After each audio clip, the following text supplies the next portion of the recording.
السلام علیکم۔ آپ دیکھ رہے ہیں کاشف کاش وائس۔ حضرت صالح علیہ السلام اور اونٹنی، یہ وہ زمانہ تھا جب عرب میں قوم سمود کا ڈنکا بجتا تھا۔ یہ لوگ زیادہ تر کھیتی باڑی کرتے تھے۔ اللہ تعالیٰ نے ان کی زمین کو بڑی زرخیزی عطا کی تھی، مٹی میں بڑی طاقت تھی، فصل خوب ہوتی تھی، پانی بھی بہت تھا، لوگوں نے کنویں کھودے ہوئے تھے۔ دراصل یہ اپنے وقت کے بہترین انجینئر تھے۔ ان کے محلات، قلعے اور مکان ان کے ہنر کا منہ بولتا ثبوت تھے۔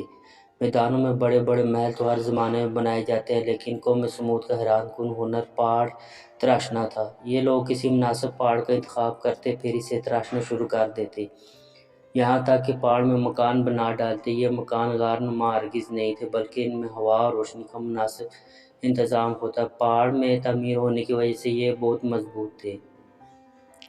انہی خوبی کی وجہ سے پورے علاقے میں ان جتنا خوشحال اور طاقتور ملک کسی کا نہیں تھا، اور یہ خوشحالی اور طاقت ہی کا گھمنڈ تھا جس نے انہیں مغرور اور ظالم بنا دیا تھا۔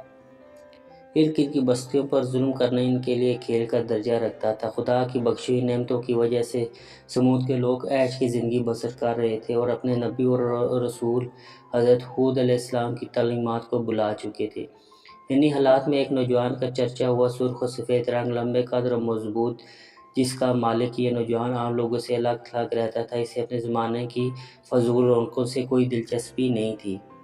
اسے بت قدوں میں رکھے ہوئے بتوں سے بھی سخت نفرت تھی۔ لوگ اس کی زبان سے بتوں کے متعلق نفرت کے کلمات کئی دفعہ سن چکے تھے، لیکن اس کی شرافت اور دیانت کی وجہ سے اسے کچھ نہیں کہتے تھے۔ اس نوجوان کا نام صالح تھا، ایک معزز قبیلے کا باوقار شخص جسے بعد میں اللہ نے اپنا نبی بنایا۔ حضرت صالح علیہ السلام نے شہر کے بڑے بڑے لوگوں کی دعوت دی۔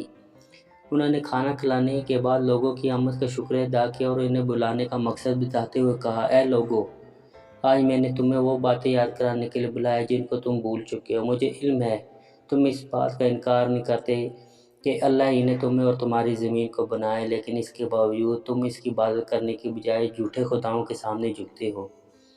اے میری قوم کے سردارو، یہ گمراہی چھوڑو، ایک اللہ کی عبادت کرو، وہی تمہارا اصل رب ہے، اسی سے اپنے گناہوں کی معافی مانگو اور سرکشی کا رویہ چھوڑ دو۔ حضرت صالح علیہ السلام کی گفتگو کے جواب میں ان سرداروں نے کہا، اے صالح، ہمیں تم سے بہت سی امیدیں تھیں، ہم تمہیں بہت معزز اور باوقار سمجھتے تھے، لیکن تم نے ہمیں گمراہ کہہ کر ہمارے باپ دادا کے دین کو گالی دی ہے۔ تمہاری کوئی بات ہماری سمجھ میں نہیں آئی، آخر ہم ان خداؤں کو پوجا کیوں چھوڑ دیں جن کو ہمارے باپ دادا پوجتے رہتے تھے؟ تم نے ہمیں بہت مایوس کیا ہے۔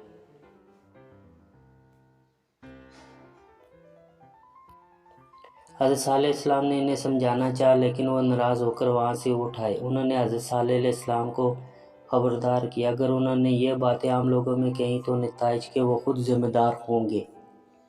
حضرت صالح علیہ السلام نے سرداروں کی دھمکی کو کوئی اہمیت نہ دی اور اپنی رسالت کا عام اعلان کر دیا۔ یہ خبر جنگل کی آگ کی طرح پھیل گئی کہ صالح نے رسول اللہ ہونے کا دعویٰ کر دیا ہے۔ انہوں نے اپنی قوم کو بتایا کہ وہ حضرت نوح علیہ السلام اور ہود علیہ السلام کی طرح کے رسول ہیں، ان کا انکار کرنے پر اللہ ان پر عذاب نازل کرے گا۔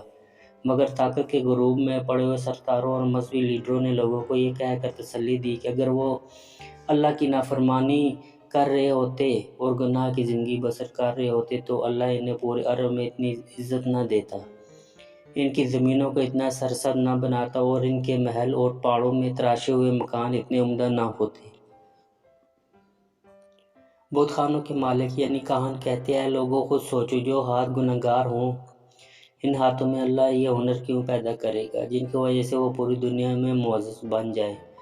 کچھ جھوٹے دانشور دور کی کوڑی لائر کہنے لگے، دراصل اس صالح علیہ السلام کا علیحدہ اور تنہا رہنے سے نعوذ باللہ ذہنی توازن بگڑ گیا ہے، اس لیے یہ اپنے باپ دادوں کو گمراہ قرار دے کر ایسی بہکی باتیں کر رہا ہے۔ کچھ زیادہ ہمدردی جتاتے تو کہتے، بیچارے صالح پر کسی بدروح کا سایہ پڑ گیا ہے۔ بعض تو یہ کہنے سے بھی باز نہ آئے کہ صالح جادوگر ہو گیا ہے۔ کچھ سردار کہتے، ہمیں یقین ہے کہ صالح نے یہ سارے چکر اس لیے چلایا کہ وہ لوگوں کو بیوقوف بنا کر ان کا سردار بن جائے، یہ بہت چلاک شخص ہے۔ لیکن حضرت صالح علیہ السلام نے سرداروں اور بت قدوں کے کہانوں کی باتوں کی کوئی پرواہ نہ کی اور اپنی تبلیغ جاری رکھی۔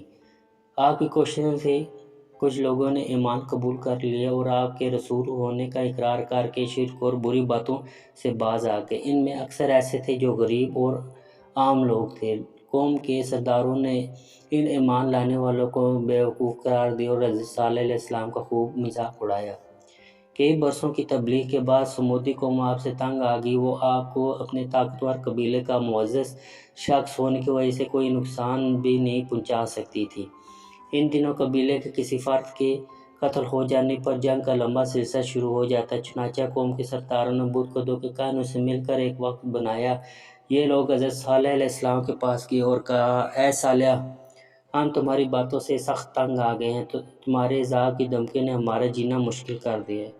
ہماری خوشحال اور رنگین زندگی کو تم نے کباب میں ہڈی باندھ کر تباہ کر دیا۔ اس موقع پر ہم تم سے صاف صاف باتیں کرنا چاہتے ہیں، وہ یہ کہ تم کوئی معجزہ دکھاؤ۔ اگر تم نے ایسا کر دیا تو ہم تم پر ایمان لے آئیں گے۔ تب ایک دن حضرت صالح علیہ السلام نے اللہ کے حکم پر ایک اونٹنی کی طرف اشارہ کرتے ہوئے کہا، یہ اونٹنی اللہ کی نشانی ہے، یہ تمہارے مطالبے پر بھیجی گئی ہے، اس لیے ایک دن یہ پانی پیے گی اور دوسرے دن تم۔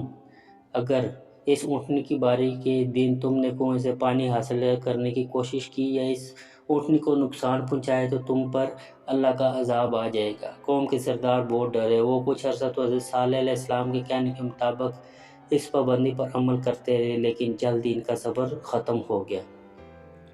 انہیں اپنا یوں پابند ہونا ایک آنکھ نہ بھایا۔ وہ اونٹنی کو اپنی چراگاہوں میں چرتا دیکھتے تو سخت غصہ کرتے۔ آخر دو مالدار اور امیر عورتوں نے دو آدمی کو تیار کیا۔ انہیں اپنی دولت کا لالچ دیا اور ان سے کہا کہ وہ اللہ کی اس نشانی اس اونٹنی کو ہلاک کر دیں۔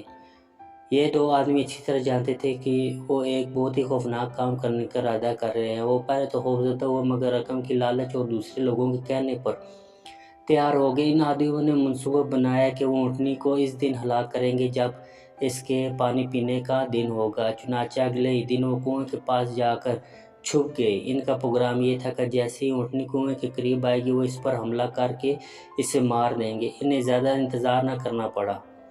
اونٹنی لمبے لمبے ڈگ بھرتی کنویں کے قریب آئی۔ دونوں ظالم چپکے سے کنویں کی اوٹ سے نکلے اور اونٹنی پر حملہ آور ہو گئے۔ ایک نے تلوار کا وار کر کے اس کی پونچھیں کاٹ دی اور دوسرے نے آگے بڑھ کر اس کی گردن پر نیزہ مارا۔ وہ بیچاری اونٹنی زمین پر گر پڑی۔ بے قصور اونٹنی کو زمین پر تڑپتے دیکھ کر دوسرے لوگ بھی پہنچ گئے۔ یہ لوگ چھپ کر یہ سارا منظر دیکھ رہے تھے۔ انہوں نے جب دیکھا کہ اونٹنی پر حملہ کرنے والوں کو کچھ نہیں ہوا تو ان کا بھی حوصلہ بڑھا۔ وہ بھی اپنا غصہ اتارنے پہنچ گئے۔ اب وہ سب مل کر اونٹنی کو مار رہے تھے۔ اونٹنی کو مارنے والوں کو رشوت دینے والی عورتیں بھی یہ منظر دیکھ رہی تھیں۔ ان سب نے خوشی کے نعرے لگائے اور حضرت صالح علیہ السلام کا مذاق اڑایا۔ وہ کہہ رہے تھے کہ اے صالح، ہم نے تمہاری اللہ کی نشانی اونٹنی کو قتل کر دیا اور ہمیں کچھ نہیں ہوا۔ یہ بیوقوف لوگ نہیں جانتے تھے کہ انہوں نے اللہ کی دی ہوئی مہلت کو اپنے ہاتھوں سے ختم کر دیا۔ حضرت صالح علیہ السلام تک یہ خبر پہنچی تو آپ کی آنکھوں میں آنسو آ گئے۔ آپ نے فرمایا کہ آپ قوم سمود کی مہلت ختم ہو گئی۔ ان لوگوں پر 24 گھنٹوں کے دوران ایسا عذاب آئے گا کہ ان کی بستیاں عبرت کا نشان بن جائیں گی۔ حضرت صالح علیہ السلام کی یہ بات جب اونٹنی کے قاتل تک پہنچی تو وہ بہت خوفزدہ ہوئے، لیکن معافی مانگنے کے بجائے انہوں نے حضرت صالح علیہ السلام کو شہید کرنے کا منصوبہ بنایا۔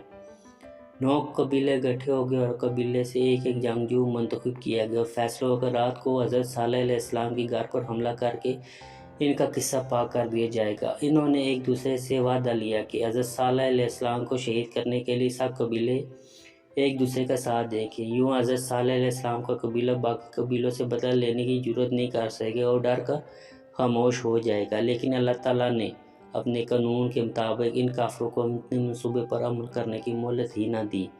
اللہ تعالیٰ کا قانون ہے کہ اس کے رسولوں کو ان کی قوم یوں شہید نہیں کر سکتی۔ اگر قوم اس کی کوشش بھی کرتی ہے تو اس پر عذاب آ جاتا ہے۔ چنانچہ حضرت صالح علیہ السلام کو اللہ نے حکم دیا اور وہ اپنے ماننے والے کو ساتھ لے کر راتوں رات وہاں سے نکل گئے۔ اسی رات وادی میں ایک خوفناک طوفان آیا۔